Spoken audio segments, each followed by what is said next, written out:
আসসালামু আলাইকুম সবাইকে, আশা করি সবাই ভালো আছেন। সো আজকে আমরা গত পর্বগুলোতে দেখেছিলাম যে কিভাবে বিভিন্ন ধরনের অ্যাড ক্যাম্পেইন তৈরি করা যায়, কিভাবে অ্যাড তৈরি করা যায়। তো এই যে সম্পূর্ণ জিনিসটা আমরা দেখেছিলাম, ওটা আজকে ওভারভিউ করব, কোথায় কিভাবে কোনটা সেট করতে হয়। তো তার আগে অবশ্যই বলে নেব, যারা আমার চ্যানেলটিকে সাবস্ক্রাইব করেনি অবশ্যই সাবস্ক্রাইব করে নেবেন Engr.romansarkar এই ইউটিউব চ্যানেলটি। একই সাথে চাইলে আপনারা আমার ফেসবুক পেজটাতে একটা লাইক দিয়ে আসতে পারেন। যদি প্রয়োজনীয় কোনো হেল্প প্রয়োজন হয়, আপনারা এখান থেকে আমার সাথে হেল্প নিতে পারবেন। তো তাহলে চলুন আমরা শুরু করে দিই। প্রথমেই আমরা যদি এই ডট বাটনে ক্লিক করি, তাহলে দেখতে পারবো এখানে আমাদের সকল ক্যাম্পেইনগুলো। আমরা বিশেষত কয়েকভাবে ক্যাম্পেইন তৈরি করতে পারি। এখানে আমরা তৈরি করেছি যেমন search ad campaign, display ad campaign, app campaign, smart app campaign, এরকম আরও কয়েকটি অ্যাপ আমরা ক্যাম্পেইন তৈরি করেছি। সো এখানে জাস্ট ওভারভিউটা দেখিয়েছে। আমরা ফার্স্টে যদি যাই ওভারভিউ, সো এইখানে আমার যে ক্যাম্পেইনগুলো করেছিলাম এইগুলা অলমোস্ট কয়টা ক্লিক পড়েছে, কতগুলো ইমপ্রেশন হয়েছে, আমার সিপিসি রেট কত ছিল, কত টাকা কস্টিং গিয়েছে, এই সবগুলো এখানে দেখা যাবে। এর নিচেই যদি আমরা আসি, এই সেকশনটাতে আমরা অ্যাডগুলো দেখতে পারবো। আমার যে অ্যাড, ওই অ্যাডগুলো দেখতে পারবো যে অ্যাকচুয়ালি অ্যাডগুলা কি অবস্থায় আছে। ওকে, সো এই হলো এই ওভারভিউ সেকশনটাতে। এইবার যদি চাই রিকমেন্ডেড, গুগল আমাদেরকে কিছু জিনিস রিকমেন্ড করে। অ্যাকচুয়ালি গুগল আমাদেরকে বলছে যে আপনি যদি এত ডলার কস্ট করেন তাহলে ভালো হয়, যদি এটা করেন বেটার হয়। তো গুগল এইভাবে বিভিন্ন ধরনের রিকমেন্ড করে, আমরা চাইলে সেটা শুনতেও পারি। বিভিন্ন টাইপ অফ কাজের জন্য অনেক সময় আমাদের এটা শোনা যায় না। ওকে, সো এইবার আসুন ক্যাম্পেইনে। আমরা যতগুলো ক্যাম্পেইন তৈরি করেছিলাম এইখানে সেই সবগুলো ক্যাম্পেইন দেখতে পারবো।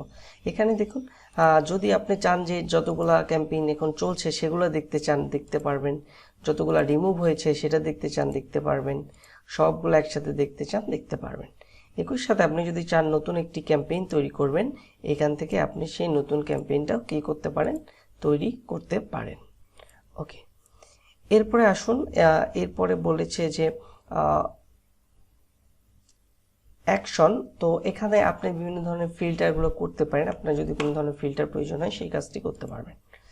এরপর আসি আমরা অ্যাড গ্রুপ। আমরা যে অ্যাডগুলো করেছিলাম প্রত্যেকটা অ্যাডস আমাদের একটা করে অ্যাড গ্রুপের আন্ডারে ছিল। তো আমাদের যে ওই যে অ্যাড গ্রুপের আন্ডারে ছিল সেই অ্যাড গ্রুপটাকে আমরা কি করতে পারি, এখান থেকে দেখতে পারি আমাদের যতগুলো অ্যাড গ্রুপ ছিল। সো আমাদের এখানে অনেক কয়েকটা অ্যাড গ্রুপ আমরা নিয়েছিলাম। সো সবগুলো অ্যাড গ্রুপ আপনি এখান থেকে দেখতে পারেন। একই সাথে আপনি চাইলে কোনো অ্যাড গ্রুপ এখান থেকে রিমুভ করতে পারেন, পুশ করতে পারেন, কপি পেস্ট করতে পারেন, সবগুলোই কিন্তু এখান থেকে করতে পারবেন। এরপরে আমরা যদি চাই অ্যাডসে, আমরা যে অ্যাডগুলো তৈরি করলাম সেই অ্যাডগুলো এখানে আপনি দেখতে পারবেন। আমাদের যতগুলো অ্যাড তৈরি করা ছিল সবগুলো অ্যাড আমরা কি করতে পারবো, এখানে দেখতে পারবো। এই যে দেখুন আমাদের যাবতীয় অ্যাডগুলো এখানে দেখা যাচ্ছে। সেম অ্যাজ ইট ইজ, আপনি যদি কোনো অ্যাড এখান থেকে পুশ করতে চান বা রিমুভ করতে চান, সেই কাজগুলো কিন্তু কি করতে পারেন, এখান থেকে আপনারা করতে পারেন। এইবার যদি আসি এক্সিকিউশনে, এখানে আপনারা বিভিন্ন ধরনের এক্সটেনশন অ্যাড করতে পারবেন। আপনি আপনাদের বিভিন্ন সময় বলছিলাম যে এক্সটেনশন, সেই এক্সটেনশনগুলো কি, যেমন ধরেন আপনি চান যে প্রাইস দেখাইতে চান আপনার অ্যাডের সঙ্গে, আপনি চান যে অ্যাপ ডাউনলোড করার জন্য সেটা অ্যাড করতে চান, বা কল আসবে সেটা অ্যাড করতে চান, লিড নিতে চান, সেই সবগুলো এখান থেকে কি করতে পারবেন, অ্যাড করতে পারবেন। যেমন ধরুন আমি চাই যে কল এক্সটেনশন এখন অ্যাড করব। এই যে দেখুন, এই যে কল, এই জিনিসটা এখানে অ্যাড হয়ে গেল। সো এই টাইপে আমরা সবগুলো অ্যাড করতে পারি। এরপর আসুন ল্যান্ডিং পেজ। আমার যে ওয়েবসাইটটা আছে ওই ওয়েবসাইটের ল্যান্ডিং পেজটা আমি এর মাধ্যমে কি করতে পারি, দেখতে পারি। এখানে আমি যদি ল্যান্ডিং পেজে ক্লিক করি, আমার যে ল্যান্ডিং পেজটা সেটা এখানে শো করবে। এরপর আসুন কিওয়ার্ড। আমরা বিভিন্ন সময় যে কিওয়ার্ডগুলো অ্যাড করেছি সেই সকল কিওয়ার্ড এখানে কি করতে পারবেন, আপনারা দেখতে পারবেন। এখন যদি চান কোনো কিওয়ার্ড বন্ধ রাখবেন কিংবা যদি চান নতুন কোনো কিওয়ার্ড অ্যাড করতে পারবেন, এখান থেকে কিন্তু কাজগুলো করা যাবে। ধরুন আমি চাচ্ছি নতুন একটা কিওয়ার্ড অ্যাড করব, আমাকে জাস্ট কি করতে হবে, এখানে এই যে বাটনটাতে ক্লিক করে আপনারা নতুন কিওয়ার্ড অ্যাড করতে পারেন। ওকে, এরপর আসুন ভিডিও বা ডিসপ্লে কিওয়ার্ড। ভিডিও ডিসপ্লের জন্য আপনি যদি কোনো কিওয়ার্ড তৈরি করে থাকেন সেটা এখানে অ্যাড করতে পারবেন। এবার আসুন নেগেটিভ কিওয়ার্ড। আমরা এতক্ষণ কিওয়ার্ড অ্যাড করেছি, অনেক সময় আমাদের নেগেটিভও কিছু কিওয়ার্ড থাকে। যেমন ধরুন আমি সার্চ করলাম যে আমি ফুড সম্পর্কে লিখলাম ফুড আমার সার্ভিস, তো কেউ এখন লিখলো ব্যাড ফুড, আমার অ্যাডটা দেখাইলো, তাহলে এতে কিন্তু আমাদের ক্ষতি হয়। সেই জন্য আমরা ওই ক্ষেত্রে নেগেটিভ কিওয়ার্ড অ্যাড করতে পারি। হ্যাঁ, যেমন ধরুন আমরা একটা ক্যাম্পেইন নিলাম, এই ক্যাম্পেইনে দিলাম যে ব্যাড, কেউ যদি ব্যাড লিখে তাহলে আমার এই প্রোডাক্টটা পাবে না, তাহলে এইটা কি হলো যে নেগেটিভ কিওয়ার্ড। আপনি চাইলে নেগেটিভ কিওয়ার্ড অ্যাড করতে পারেন। এর পাশে সার্চ টার্মস এগুলো অ্যাড করতে পারেন। এরপরে অডিয়েন্স, আমরা একটু অডিয়েন্সের দিকে লক্ষ্য করি, আমার কোন টাইপের অডিয়েন্স আমি নিয়ে কাজ করেছি। দেখুন টেকনোলজি বিশেষ করে কাজ করেছি। আপনারা চাইলে এখানে নতুন অডিয়েন্স অ্যাডও করতে পারেন, চাইলে এখান থেকে অডিয়েন্স রিমুভ করতে পারেন বা পুশ করেও রেখে দিতে পারেন। এরপরে আসুন ডেমোগ্রাফি। আমরা বলেছিলাম ওইখানে আমরা এজ দেখেছিলাম, বিভিন্ন অ্যাডে বলছিলাম যে এজগুলো আমি কিভাবে কাজ করব বা কাস্টমাইজ করা যায়, সামথিং লাইক দ্যাট। সো এইখানে আমরা এখানে সেই এজগুলো দেখতে পারবো যে আমরা বিভিন্ন এজের কোন অ্যাড দেখাইতে চাই মানুষকে। এখানে দেখুন সব এজ দেয়া আছে। আপনারা চাইলে এগুলো কি করতে পারেন, চেঞ্জ করতে পারেন এবং একটা নির্দিষ্ট এই যে আমি যদি চাই একটা বিট করব, সেই বিটও এখানে করতে পারি, যে আমি চাচ্ছি এখানে 70% পিপল যারা 18 থেকে 24 তারা আমার অ্যাডটি দেখবে, সেটাও কিন্তু আমি এখান থেকে কি করতে পারি, প্লেসমেন্ট করে নিতে পারি। এরপর আসুন জেন্ডারের ক্ষেত্রে ধরুন মেল, আমি ফিমেলদের বেশি দেখাইতে চাই আমার অ্যাডটি, আমি দিলাম ফিমেলদের জন্য 70%, বাকি 30% মেলদের জন্য। আমরা তাহলে কি করতে পারবো, এখানে এই জিনিসটা অ্যাড করে নিতে পারবো। এরপরে আসুন আমাদের অ্যাডের যে বিভিন্ন ধরনের parent type, so parent type অ্যাডগুলো আমরা এখান থেকে কি করতে পারি, দেখতে পারি, রিমুভ করতে পারি কিংবা পুশ করে রাখতে পারি। এরপরে হাউস রেন্ট ইনকাম, আপনার ইনকাম এই টাইপের কাজগুলো, যে যেমন ধরুন আমি যে অ্যাডটা দেখাচ্ছি, ধরুন যাদের ইনকাম 10%-এর উপরে তাদেরকে শুধু অ্যাডটা দেখাবে, যাদের এর নিচে দেখাবে না। এইরকম টাইপের আপনারা কি করতে পারেন, এখানে কম্বাইন করে অনেক কিছুই অ্যাড করতে পারেন। অ্যাকচুয়ালি আমাদের কাজের ক্ষেত্রে এত বেশি কিছু প্রয়োজন হবে না, তবে আপনারা চাইলে কিন্তু কিছুটা অ্যাড করতে পারেন, সেটা আপনার উপর ডিপেন্ড করে, আপনার কাজের উপর ডিপেন্ড করে। এবার আসুন প্লেসমেন্ট, আপনি এখান থেকে কি করতে পারেন, প্লেসমেন্টটা অ্যাড করে নিতে পারেন।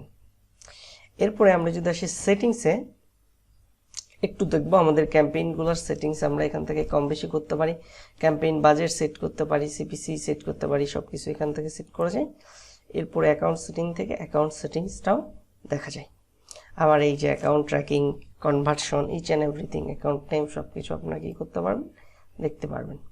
মোড়ে ক্লিক করলে আরও কিছু জিনিস পাবেন, যেমন হলো টপিক, কোন কোন টপিক নিয়ে আমরা কাজ করছি, ডিভাইস, আমরা কোন কোন ডিভাইস নিয়ে কাজ করব, যেমন কম্পিউটার, মোবাইল কেমন দেখবে কোনটাতে, সেইগুলো এখান থেকে অ্যাড করব। যেমন আমি চাচ্ছি মোবাইল ফোনে আমার এই অ্যাডটা বেশি মানুষ দেখবে, সেজন্য 70% লোক দেখবে, সেটা এখান থেকে অ্যাড করতে পারবেন। অ্যাডভান্স বিট, আপনারা চাইলে আপনার অ্যাডভান্স কাজ করতে পারেন। যেমন ধরেন আমি একটা বিট করেছিলাম একটা অ্যাডের জন্য $5, আমি চাচ্ছি একটা কিওয়ার্ডের জন্য বিট করব, সো সেইগুলো এখানে অ্যাড করতে পারবেন। টপ কন্টেন্ট সেগুলো অ্যাড করতে পারেন। ওকে, এরপর পারফরমেন্স টার্গেট, আপনার পারফরমেন্স কেমন আছে সেগুলো আপনি কি করতে পারেন, এখান থেকে অ্যাড করে নিতে পারেন এবং টার্গেটগুলো শিডিউল করতে পারেন। একই সাথে এখানে আরেকটা জিনিস আছে যেটা মজার জিনিস, আপনাদের জন্য খুব কাজে লাগবে, সেটা হলো যে আপনি যদি চান আপনার অ্যাডটা কিন্তু বিভিন্ন শিডিউল অনুযায়ী করতে পারেন। দেখুন এই যে অ্যাড শিডিউল আছে, আপনি চাচ্ছেন আপনার অ্যাডটা এত থেকে এত সময়ের মধ্যে দেখাক, এরপরে না দেখাক, ঠিক আছে, সেটাও কিন্তু এখান থেকে কি করতে পারেন, আপনারা ফিল্টার করতে পারেন, দেখতে পারেন, অ্যাড শিডিউল করে অ্যাড দিতে পারেন, যে আমি চাচ্ছি যে আমার এই অ্যাডটা এত থেকে এত টাইম পর্যন্ত আমি দিব। বাই এক্সাম্পল আমি ধরেন একটা অ্যাড নিলাম, এই যে দেখুন টাইম দেওয়া আছে, এখানে টাইম অ্যাড করা যায়, চাইলে আরও অনেকগুলো টাইম অ্যাড করতে পারবেন, যে এই অ্যাডটা এত থেকে এত তারিখে এই নির্দিষ্ট টাইমে দেখাবে, বাকি সময়গুলো দেখাবে না। সো এই যে দেখুন অ্যাড হয়ে গিয়েছে। তো মোটামুটি এই ছিল ওভারভিউ। আমরা পরবর্তী যে ক্লাসটা হবে ওই ক্লাসে শিখব কিভাবে রিপোর্ট তৈরি করা হয়। এটি ভেরি সিম্পল, খুব সহজেই তৈরি করা যায়, তবে এটার আরও অনেক কিছু আছে যেগুলো আমি আপনাদেরকে বিস্তারিত দেখাবো। একই সাথে তার পরবর্তী ক্লাসটিতে আমরা আমাদের সেটিংস দেখব পুরোটা, ওই ভিডিওটা অনেক বড় হবে এবং তার মাধ্যমে আমাদের এই যে গুগল অ্যাডওয়ার্ডের যে একটা সেশন, এই সেশনটা কমপ্লিট করে ফেলব। তো আশা করি আজকের যেই বিষয়টা সেটা আপনারা সবাই বুঝতে পেরেছেন। আগামী সেশনে আপনাদের সঙ্গে দেখা হচ্ছে। একটু বলে নেব, যারা আমার চ্যানেলটি সাবস্ক্রাইব করেননি এখনও, অবশ্যই সাবস্ক্রাইব করবেন, থামস আপ। একই সাথে আপনারা চাইলে কিন্তু আমার সঙ্গে ফেসবুকে যোগাযোগ করতে পারেন, জাস্ট একটা মেসেজ করবেন। সো এই ছিল আমাদের আজকের ক্লাস। আগামী ক্লাসে আপনাদের সকলের সঙ্গে দেখা হবে। সেই পর্যন্ত সবাই ভালো থাকবেন। সকলের জন্য দোয়া রইল। আসসালামু আলাইকুম।